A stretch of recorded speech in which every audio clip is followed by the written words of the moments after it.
মানচিত্র আক্রান্ত হয়, যদি আমার দিন আক্রান্ত হয়, আল্লাহর কসম ৭১ দেশ মুক্তির জন্য একবার মুক্তিযুদ্ধ হয়েছে, ঈমান রক্ষায়, মানচিত্র রক্ষায় যদি আবারও যুদ্ধের প্রয়োজন হয়, আবারও যুদ্ধ হবে, আবারও যুদ্ধ হবে। এমন আরো কোন চক্রান্ত যদি হয়, আলেমের মুখোমুখি না দাঁড়াইয়া, আলেমের হাতে হাত রাইখা, কাঁধে কাঁধ মিলাইয়া, মুষ্টিবদ্ধ হাত উঠাইয়া একসাথে উচ্চারণ করতে হবে, বাংলাদেশে নাস্তিকতার চর্চা করতে দেওয়া হবে না, দেওয়া হবে না।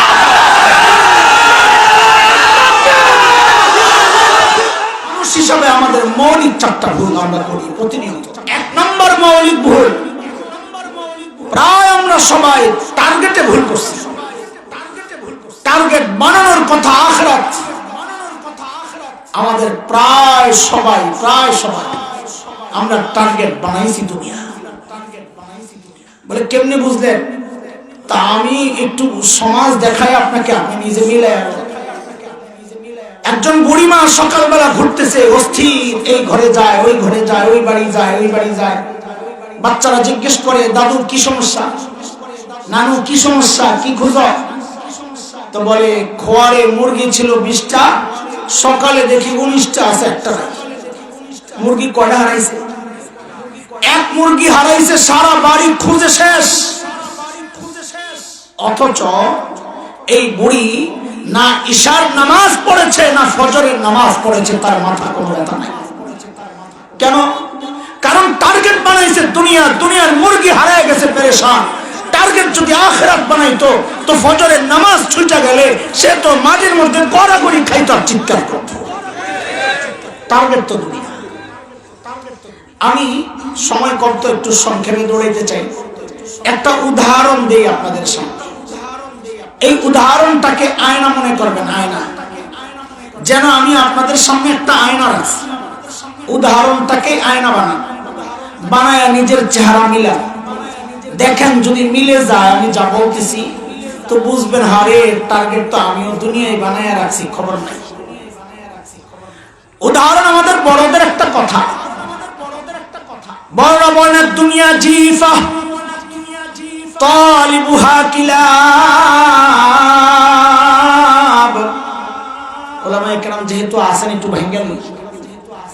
আমাদের মধ্যে প্রচলিত আছে এটা হাদিস। হাদিস আমি নিজেও বলছি, হাদিস অনেক পুরাতন বয়ানে আমার মনে আছে, বড়দের কাছ থেকে শুনছি বলে দিছি। আমাদের মুফতি আব্দুল মালিক হাফিজাহুল্লাহ হযরত তার এক কিতাব লিখেছেন উলামায়ে কেরামের জানা প্রচলিত জাল হাদিস নিয়ে। ওই কিতাবে এটাও আছে, এটাও একটা প্রচলিত জাল হাদিস। একটা হাদিস না, তবে বড়দের দামি ওজনওয়ালা কথা। এই কথাটা বুঝেন আর নিজের চেহারার সাথে মিলান।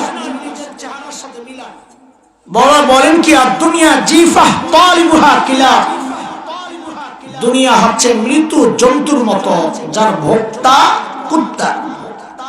মরা গরুর ভোক্তা, সবাই বলেন তো কথাটা, ভোক্তা বলেন। আরে কথা বাইর হয় না আপনাকে, কি ঘটনা, কি ঘুমায় গেছেন নাকি? বলেন, এত মানুষ কথা বললে তো অনেক আওয়াজ হওয়ার কথা। আরে আওয়াজ টাওয়াজ দিলে ঠান্ডা যাবো, বুঝেন না কেন আপনারা? বলেন ভোক্তা কে? কে? আরে আপনারা বললেন আমি প্যাঁচ লাগাবো, না বললে তো প্যাঁচ লাগবো না। বলেন মরা গরুর ভোক্তা কে? তো এবার কিছু কথা পাওয়া যায়। কেন সিলেটে মরা গরুর শকুনে খায় না? খায়। শিয়ালে খায়, শিয়ালও খায়। তো শকুনেও খায়, শিয়ালও খায়, দোষ খালি কুত্তার খায়। এটা হইলো বোঝার জিনিস। শকুনের জন্য মরা গরু হালাল, শিয়ালের জন্যও হালাল, কুত্তার জন্যও হালাল। তো খালি কুত্তার একা দোষ কেন? বুঝো, কুত্তার মধ্যে এমন কিছু বদ স্বভাব আছে, যে স্বভাবগুলোর কারণে কুত্তা যখন মরা গরু খায় সে অপরাধী হয়ে খায়, অন্যরা যখন খায় তারা অপরাধী হয়ে খায়। সেই স্বভাবগুলো কি দেখেন, আমার সাথে আপনারা জবাব দেন তালে তালে। বলেন তো, সকল মরা গরু কখন খায়? রাতে না দিনে? মাশাআল্লাহ। তার মানে শকুনের মরা গরু খাওয়ার একটা টাইম টেবিল আছে।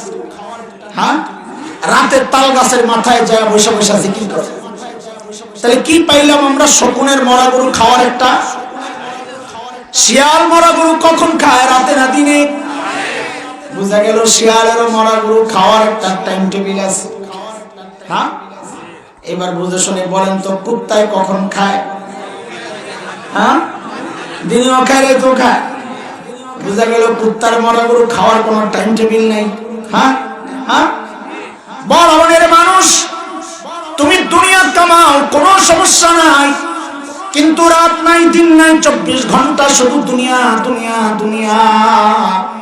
নামাজ নাই, রোজা নাই, তাসবিহ নাই, জিকির নাই, তিলাওয়াত নাই, মা বাবার খিদমত নাই, সন্তানের খবর নাই, সারা দিন শুধু দুনিয়া দুনিয়া দুনিয়া।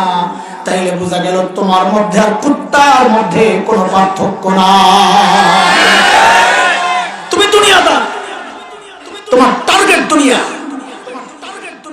বুঝে শুনে বলেন তো শকুন মরা গরুর হাড্ডি খায় না গোশত খায়? গোশত খাওয়ার জিনিস গোশতই তো খাইব, ঠিক আছে? শিয়ালও কিন্তু গোশতই খায়। এবার একটু বুঝে শুনে বলেন তো কুত্তায় কি খায়? হ্যাঁ, হাড্ডিও খায় গোশতও খায়। তার মানে কুত্তার স্বভাব কি পাইলাম? কুত্তা যেটা খাওয়ার জিনিস গোশত ওইটাও খায়, যেটা খাওয়ার জিনিস না হাড্ডি ওইটাও খায়। বড় বনের মানুষ, আল্লাহ তোমাকে মাল দিয়েছেন দুই রকম, একটা হালাল আর একটা হারাম। হালাল তো খাওয়া যায়, হারাম তো খাওয়া যায় না। তুমি যদি হালাল খাও যেটা খাওয়া যায়, হারামও খাও যেটা খাওয়া যায় না, তাইলে বোঝা গেল তোমার মধ্যে আর কুত্তার মধ্যে কোনো পার্থক্য নাই। তুমিও কুত্তার মতো আর তোমার মালও মৃত জন্তুর মতো। তার মানে তুমি দুনিয়াদার, তুমি টার্গেট বানাইছো দুনিয়া, যে হালাল হারাম বাঁচে না। আর টার্গেট হচ্ছে, বলেন টার্গেট হচ্ছে শকুন। দেখবেন মরা গরুর খবর পাইলে আসমানে খালি চক্কর মারে, মিছিল করে। কেন? ওই আশেপাশের দূরের তাল গাছের মাথার শকুন যেন দেখা বুঝে ও গরু গন্ধ পাইছে, নিচে গরু আছে, ও আইসায় মিছিলে যোগ দেয়। সব যখন আসা শেষ হয়, একসাথে একজোট হয়ে আয়া গরু খাওয়া শুরু করে। শকুন শিয়াল তো মরা গরুর খবর পাইলে মাগরিবের পর থেকে ডাকা শুরু করে, হুক্কা হু হুক্কা হু, খাওয়ান পাইছি জলদি আহো। কুত্তার খবর কি? কুত্তা মরা গরু যখন খায়, কুত্তার চেয়ে 20 গুণ বড় মরা গরু। কুত্তা জানে লেজটা খাইলেও পেটটা ভরে যাবে, কিন্তু কুত্তার স্বভাব খাবে একবার, ডানে বামে তাকাবে 4 বার। কথা বলে না, কথা বলে। খাবে আর এদিক ওদিক তাকাবে, যেই দেখবে আরেকটা কুত্তা আসতেছে, খাওয়ার আইকে ক্যাম্প করে ওটা দিব দৌড়ানি। কথা বলে না। এই সমাজে এমন মানুষের অভাব নাই, একা একা সব খেতে চায়, কাউরে দিতে চায় না। বাবা মারা গেছেন, বড় ভাইয়ের কাছে বাবার রেখে যাওয়া সম্পদ, বোন আসছে, ও ভাই আমার অংশ আমারে বুঝা দে। এমন জালেম বড় ভাই আছে কি নাই যে বোন রে দেয় দৌড়ানি? আছে না নাই? ছোট ভাই রে দেয় দৌড়ানি, আছে না নাই? একা একা সব খেতে চায়, কাউরে ভাগ দিতে চায় না। সরকার টাকা দেয় রাস্তা বানানোর লেগা, খায়া মাইরা বিদেশ যায় বাড়ি বানায়, এমন কুত্তা আছে না নাই? কথা বল, আরো জোরে কথা বলে, আছে না নাই? যার স্বভাব এইরকম, একা ভোগ করতে চায়, কাউকে দিতে চায় না, বুঝতে হবে তার সাথে আর কুত্তার সাথে কোনো পার্থক্য নাই। এই যে একটা আয়না দিলাম না, এবার নিজের চেহারার লগে দেখেন, মিলান, এর মধ্যে দেখেন আপনার চেহারা আসেনি। প্রথম কি বলছি? দুনিয়া কামানোর সময় কোনো টাইম টেবিল নাই, এবাদতের খবর নাই, সারাদিন খালি দুনিয়া দুনিয়া করে যারা, বুঝতে হবে তার টার্গেট দুনিয়া। বুঝে আসছে না কথা? মিলান দেখেন হারাম হালাল বাঁচে কিনা। যদি হালাল হারাম না বাঁচে, বুঝতে হবে আর টার্গেট বানাইছে দুনিয়া। কথা বল, হ্যাঁ বুঝতেছেন কথা? যদি দেখেন একাই সব ভোগ করতে চায়, কাউকে দিতে চায় না, নিজেরটা বুঝে 16 আনা, অপরেরটা বুঝতে চায় না, তো বুঝতে হবে আর টার্গেট দুনিয়া। অসফল হতে পারবে না আখিরাতে, কোনো সন্দেহ নাই। বলেন আমাদের মৌলিক ভুল কয়টা? বলেন তাড়াতাড়ি বলেন। হ্যাঁ, তাড়াতাড়ি করতেছে, এখানে আরো অনেক কথা ছিল, ইচ্ছা করে রেখে দিছি, বাদ দেন। চলে, মৌলিক ভুল কয়টা? 1 নাম্বার মৌলিক ভুল, টার্গেট করছি আমরা প্রায় সবাই কি কি বলেন, কি টার্গেট করছি? দুনিয়া। 2 নাম্বার মৌলিক ভুল মেহনতের ভুল। এটা খুব ভালো করে বোঝা দরকার আমাদের, বিশেষ করে অভিভাবক যারা, বাবা মা গার্ডিয়ান যারা, তাদের ভালো করে শোনা দরকার। প্রথমটা ছিল টার্গেটের ভুল, 2 নাম্বার হচ্ছে মেহনতের ভুল। বলে মেহনতের ভুল মানে, বলে মেহনতের ভুল মানে মেহনত করা দরকার ছিল রুহের মধ্যে, কিন্তু আমরা প্রায় সবাই মেহনত করে যাচ্ছি মাথায় মাথায়, ব্রেনে ব্রেনে, স্কিল ডেভেলপমেন্টের নামে সন্তানকে এটা শিখাই, ওইটা শিখাই, ওইটা শিখাই, ঘোড়ার ডিমের কত কিছু শিখাই। এখন ব্যাঙ্গের নাচও শিখানো শুরু করছি, কিন্তু কোরআন শিখাই না, দিন শিখাই না। সন্তানের হাতটা ধইরা একজন আল্লাহওয়ালার কাছে নিয়ে বলি না, হুজুর ওর দিলটা নষ্ট হয়ে গেছে, ওরে একটু বুঝায়া দেন। এগুলা করি না। ওই আরো কত শিক্ষিত বানানো যায়, ইঞ্জিনিয়ার, ডাক্তার, কম্পিউটার, এইটা ওইটা, আরে বাপ রে বাপ, দুনিয়ার যা আছে সব শিখায়। এখন খালি ব্যাঙ্গের নাচটা বাকি আছে, এটাও শিখানো শুরু করছে। আলুর ভর্তা বানান শিখায়, আরে কি কি বানান হাবে যাবে সব শিখায়, কিন্তু কোরআন শিখায় না। ফলাফল ফলাফল ফলাফলটা শুনেন, ফলাফল হচ্ছে এটা মনে রেখে, এই মৌলিক ভুলের কারণে দুনিয়ার সব সমস্যা, দুনিয়ার সব সমস্যা। মেহনত যদি রুহে হইতো, দুনিয়ায় এত অপরাধ থাকতো না। শরিয়া আইন যদি জারি থাকতো দেশে, দুনিয়া এত অপরাধ থাকতো না। আমরা চ্যালেঞ্জ করে বলছি, আজকে ওই দুদক করেন, ওই মন্ত্রণালয়, র্যাব, পুলিশ, একটা জবাব দেন আমাকে, আমাকে ছোট্ট করে একটা জবাব দেন আপনারা। 20 বছর আগে বাংলাদেশে যে অপরাধ প্রবণতা ছিল, 20 বছর আগে, এখন বেশি না কম? হ্যাঁ, বুঝে জবাব দিয়ে, বেশি না কম? আচ্ছা, এই এক কথা বের করলাম। এখন অপরাধ দমনের যে ব্যবস্থা, বাহিনী, অস্ত্র, প্রযুক্তি, কত ঘোড়ার ডিমের কত কিছু, কত গোয়েন্দা সংস্থা, আরে বাপ রে বাপ, 20 বছর আগের চেয়ে এখন বেশি না কম? এখন বেশি। তাহলে দুইটারে দুই পাশে দাঁড় করান। একদিকে অপরাধ দমনের ব্যবস্থা 20 বছর পরে এখন অনেক বেশি, আর অপরাধ হইল 20 বছর আগের চেয়ে এখন অনেক কেমন হয়ে গেল, উল্টা হয়ে গেল। খেয়াল করেন, উল্টা হয়ে গেল। অপরাধ দমনের ব্যবস্থা যেহেতু বাড়ছে, তো দাবি হচ্ছে যদি এই ব্যবস্থাপনা মানুষকে অপরাধ থেকে আটকাইতে পারত, তো দাবি হচ্ছে যেহেতু অপরাধ দমনের ব্যবস্থাপনা বাড়ছে, তাহলে তো সমাজে অপরাধ কমার কথা। কমছে না। কেন কমছে না? মেহনতের ভুল। যেই জায়গায় মেহনত করতেছে, ওই লাঠি অস্ত্র আর এই বাহিনী দিয়ে অপরাধ দমন হবে না। অপরাধ দমন হবে যখন মানুষের দিলের মধ্যে আল্লাহর ভয় ঢুকায় দেওয়া যাবে। চিল্লায় প্রমাণ, আমার এই কথার প্রমাণ কি? সমাজ বাস্তবতায় আমি একটা প্রমাণ দিব ইনশাআল্লাহ, আর আরেকটা প্রমাণ কোরআন দিয়েই দিয়ে যান। কোরআনের একটা আয়াত দিয়ে বরকতার। মানুষের অন্তরে আল্লাহর ভয় থাকলেই কেবল মানুষ অপরাধ থেকে বিরত থাকে। হাবিল কাবিলের নাম শুনছেন? হযরত নূহ আলাইহিস সালামের ছেলে। মাশাআল্লাহ, জানেন, দেখা যায় এক ভাই আরেক ভাইরে মারছে। কে কারে মারছে? কাবিলে হাবিলে মারছে। মাশাআল্লাহ, অনেক কিছু জানেন আপনারা, আলহামদুলিল্লাহ। সূরা মায়েদা 27 নম্বর আয়াতে আল্লাহ বিষয়গুলো এনেছেন। আমি একটু আয়াতটা পড়ে তারপরে বলতেছি। আল্লাহ বলে, ওয়াতলু আলাইহিম নাবা বানি আদম বিল হক إذ قربا قربانا فتقبل من أحدهما ولم يتقبل من الآخر قال لأقتلنك قال إنما يتقبل الله من المتقين لئن بسطت إلي يدك لتقتلني ما أنا بباسط বাসিতি ইয়াদিয়া ইলাইকা লিআকতুলাক ইন্নী আখাফুল্লাহ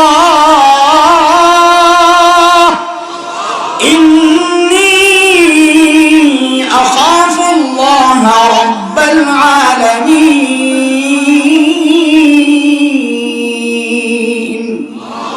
আমি পুরো আয়াতের তরজমা করতেছি না, একটু সংক্ষেপে বলি। কাবিল যখন বললো হাবিল তোরে মেরল, হাইরা গেছে। জালেমদের সব জালেমদের সিস্টেমে এটা, যখন হাইরা যায় তখন পেশি শক্তি দেখায়, খাইলাম মেরল ধরলাম আছেন কথা কর না না। দুনিয়া বর্তমানে সিস্টেম পাল্টে গেছে না, সিস্টেম ওইটা। কাবিল কইলে আখ তুলার না, তোর মেরলাম। হাবিল এখন কি বলতেছে এটা খেয়াল করে, বুঝার জিনিস। হাবিল বলে কি, আরে ভাই আমার কেন না, তুমি গুনাহগার, তোমার কোরবানি আল্লাহ কবুল করে নাই, আমল আল্লাহ মুত্তাকিদের আমল কবুল করে, আমারটা করছে, আমার কি দোষ? তবে শোনো ও ভাই, শোনো, তুমি যদি আমাকে হত্যার জন্য তোমার হাত আমার দিকে বাড়াও, লাইন বাসাত্তা ইলাইয়া ইয়াদাকা লিতাকতুলানি, তো শোনো, মা আনা বিবাসিতি ইয়াদিয়া ইলাইকা লিআকতুলাক, আমি কিন্তু তোমাকে হত্যার জন্য আমার হাত বাড়াবো না। খেয়াল করে, খেয়াল করে, কেন বাড়াবো না? কারণটা কি? কারণ হচ্ছে আমার র‍্যাব ধরে ক্রস ফায়ার দিব, এই জন্যে। কথা বলে, আরে কথা তো বলেন। আমার পুলিশের ধরে নিয়ে রিমান্ডে পিটা লাগাইবো, এই জন্যে। ও আদম আমাদের বাবা সিসি ক্যামেরা লাগায় বয়া বয়া দেখতেছে, আমি ধরা পড়ে যাবো, সেই জন্যে। একটাও না, কথা বলে না, একটাও না। তা হাবিল কেন এই অপরাধ থেকে বিরত থাকছে? হাবিল নিজেই বলতেছে, ইন্নী আখাফুল্লাহ রাব্বাল আলামিন, আমি রব্বুল আলামিন ভয় পাই, আর যে রব্বুল আলামিন ভয় পায় সে অপরাধ করতে পারে না। এই জন্য আমরা বলি কি, বাংলাদেশকে অপরাধ মুক্ত করতে চাইলে এই আপনাদের সিস্টেমে কাজ হবে না। আপনারা দেখা দিচ্ছেন এই সিস্টেম কাজ হয় না। সিস্টেম একটাই, ওই আফগানিস্তান তালেবানের মতো আমাদের ইজ্জতের মুকুট পরাইছেন যারা, ওদের মতো নীতি নৈতিকতা বিষয়ক মন্ত্রণালয় খোলেন, আলেমদেরকে কাজে লাগান মানুষের দিল ঠিক করার জন্য। তাইলে ইনশাআল্লাহ দেশ থেকে অন্যায় অপরাধ দূর হবেই হবে। তা তো করবেন না, করেন অপরাধীদেরকে রাস্তায় ছেড়ে দেন, আর আলেমদেরকে জেলখানায় ঢুকান, তো অপরাধ দমন হবে কোত্থেকে? ছাড়েন আলেমদেরকে রাস্তায়, কাজ দেন, কাজ দেন, তারা মেহনত করুক। আমরা তো প্রস্তাব করতেছি জেলখানায় আমাদেরকে মাসে একবার পাঠানোর জন্য, আমরা যে ওয়াজ করব জেলখানায়। ওই মানুষগুলো অপরাধ করে গেছে অথবা নির্দোষ ষড়যন্ত্রের শিকার হয়ে গেছে, ওদেরকে যায় আমরা ওয়াজ করি। সপ্তাহে একদিন একজনকে পাঠাইয়া দেন, কারণ আমরা জানি ওই শাস্তিতে সে আরো অভিজ্ঞ হইয়া বাইর হয়। অনেকে যায় চোর হইয়া বাইর হয়, ডাকাত হইয়া। কথা কর, কথা কর। আর আলেমদেরকে দিয়ে ওদের দিল ঠিক করার মেহনত যদি করা হয়, ও ঢুকবে চোর হইয়া, বাইর হবে মুত্তাকি হইয়া। কথা বলছে, এটা হচ্ছে কোরআনের বাস্তবতা, একটা উদাহরণ দিলাম। এবার সমাজ বাস্তবতায় বুঝায় আপনাদের। বলেন তো, ধর্ষণ একটা নরমাল অপরাধ না ভয়ঙ্কর অপরাধ? বলেন বলেন, কেমন ভয়ঙ্কর? আহা, মারাত্মক। একজন নেককার নারীর জন্য তার জীবন চলে যাওয়ার চেয়ে সে ধর্ষিত হবে, এটা আরো বেশি তার জন্য কষ্টের। এটা যারা ল্যাংটা হয়ে রাস্তায় ঘুরে ওরা বুঝবে না। একজন পর্দানশীল নারীকে যদি বলা হয় তোমাকে ধর্ষণ করা হবে অথবা হত্যা করা হবে, সে বলবে আমাকে শতবার হত্যা করলে আমি ধর্ষিত হতে রাজি না, কারণ তার কাছে তার জীবনের চেয়ে তার ইজ্জতের মূল্য বেশি। কথা বলেন। আচ্ছা, এই সমস্ত ব্যবস্থাপনা যদি মানুষকে ধর্ষণের মতো অপরাধ দমনে কার্যকর হইত, তাহলে দুনিয়ায় সবচেয়ে বেশি, সবচেয়ে কম ধর্ষণের ঘটনা ঘটত ওই সমস্ত দেশে যারা যারা অস্ত্রে প্রযুক্তিতে সবচেয়ে আগায়া, তাদের দেশে ধর্ষণ সবচেয়ে কম হওয়ার কথা। কথা বলেন না, বুঝেন এই কথা? কথা বুঝেন নাই? ধর্ষণের মতো অপরাধ সবচেয়ে কম হওয়ার কথা কোথায়? যারা প্রযুক্তিতে সবচেয়ে আগায়া। কারণ আপনারা তো মনে করেন এই প্রযুক্তি মানুষের জীবন ব্যবস্থা সুন্দর করতে পারে, এই আইন কানুন এগুলাই মানুষের জীবন ব্যবস্থা সুন্দর করতে পারে। তাহলে আমরা একটু সময়ের জন্য মেনে নিলাম, কথা ঠিক। তাইলে বলে যে সমস্ত রাষ্ট্রগুলো প্রযুক্তিতে সবচেয়ে আগায়া, ধর্ষণ সেখানে সবচেয়ে কম হওয়ার কথা কিনা বলেন না? কম হওয়ার কথা। কিন্তু দুনিয়ার চিত্র কি দেখি আমরা? জাতিসংঘের জরিপ। কার জরিপ? মুসলমানদের পক্ষের শক্তি না বিপক্ষের? কথা কর। জাতিসংঘের জরিপ। এটা ওআইসির জরিপ না, এটা হাটহাজারী মাদ্রাসার জরিপ না, এটা হেফাজতে ইসলামের জরিপ না, এটা দেওবন্দ মাদ্রাসার জরিপ না, এটা মুফতি তকি ওসমানী দামাত বারাকাতুহুল আলিয়ার জরিপ না। তাইলে হয়তো কেউ বলতে পারতো পার্সিয়ালিটি করছে, ইচ্ছা করে আমগরে বদনাম করার জন্য এই কথা কইছি। এই জরিপ কাদের? সবাই বলেন কাদের? জাতিসংঘের জরিপ হয়েছে 2 বছর আগে। সারা দুনিয়ায় সবচেয়ে বেশি ধর্ষণ কোন দেশে হয়? ওরা শীর্ষ 10টা দেশ বের করছে সিরিয়ালে। এই সর্বপ্রথম 1 নাম্বার যে দেশে সবচেয়ে বেশি ধর্ষণ হয় দুনিয়ায়, 1 নাম্বার মোরাল নামে আমরা একটা দেশকে চিনি। কোন দেশ? ওরা ওই কামেও সবার উপরে।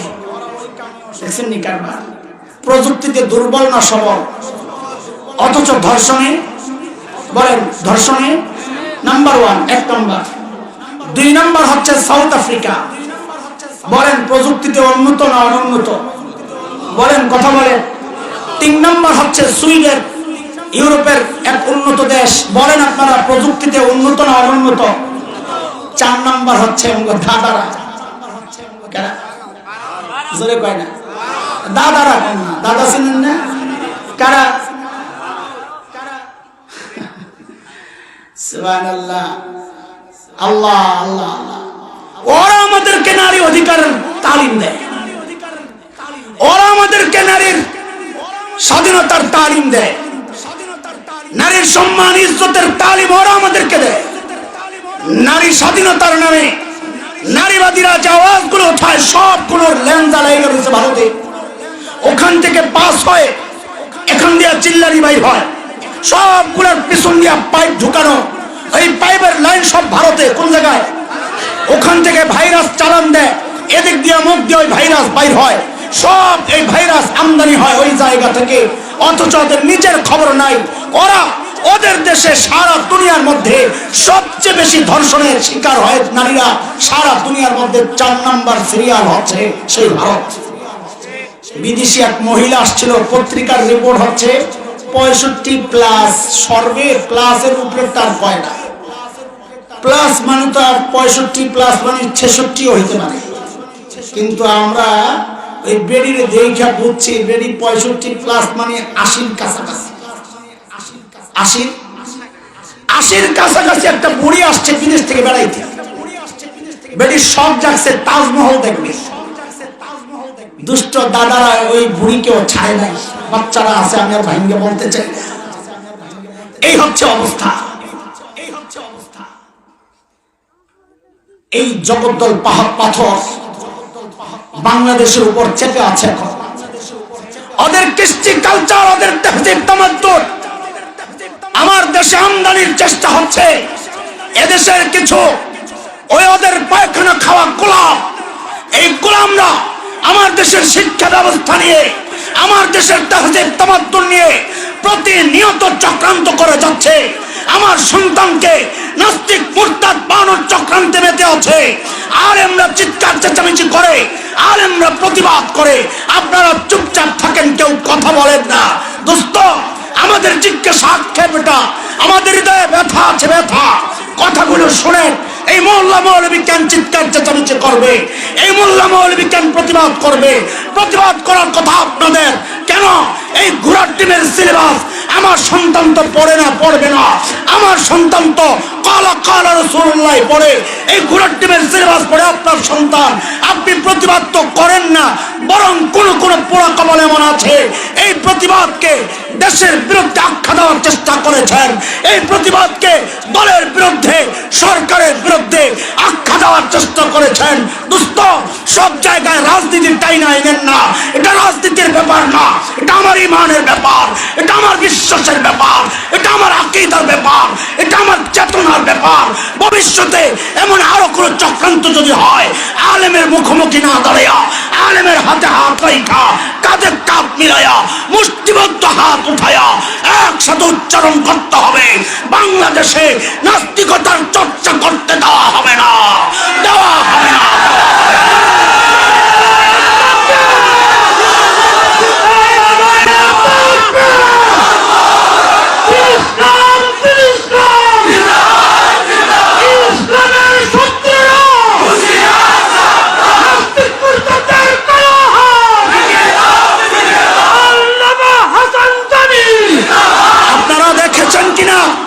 ইসলাম শিক্ষা ও নৈতিক শিক্ষা বইয়ের পেছনের মলাটে দুর্গার ছবি লাগায় দেওয়া হয়েছে।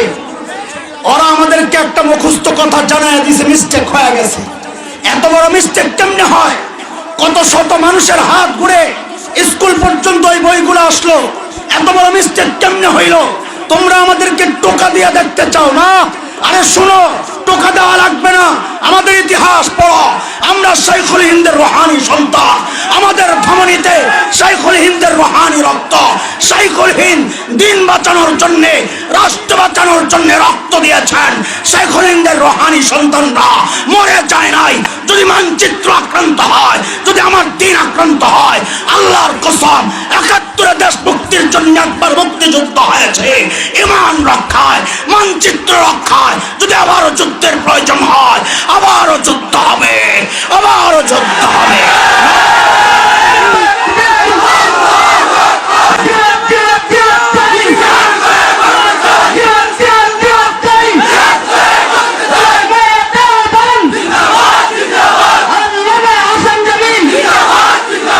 কিছুদিন আগে একটা আওয়াজ উঠছে, সেই আওয়াজ হচ্ছে কওমি মাদ্রাসাকে মূল ধারার শিক্ষার সাথে সংযুক্ত করার পায়তারা। মূল ধারা যদি হয় ব্যাঙের লাভ শেখানো আর আলুর ভর্তা বানানো শেখানো, ছাত্রীকে শিক্ষক তার বয়স বাড়লে কিভাবে কি করবে, কন্ডম ব্যবহার করার শিক্ষা দেওয়া যদি হয় মূল শিক্ষা, ওই শিক্ষার মধ্যে আমরা লাগতে পারি। ওই ঘোড়ার ডিমের শিক্ষা আমাদের দরকার নয়। কিন্তু শুনে রাখো, যেই শিক্ষা ব্যবস্থায় শাইখুল হিন্দের রক্ত ঝরেছে, যেই শিক্ষা ব্যবস্থায় হযরত মদনীর চোখের পানি আর ঘাম ঝরেছে, যেই শিক্ষা ব্যবস্থায় আল্লামা আহমদ শফীর চোখের পানি পড়েছে, আল্লাহর কসম এই শিক্ষা ব্যবস্থা যদি আক্রান্ত হয়, টেকনাফ থেকে তেতুলিয়া আন্দোলনের দাবানল চালিয়ে দেওয়া হবে, আন্দোলনের দাবানল চালিয়ে দেওয়া হবে।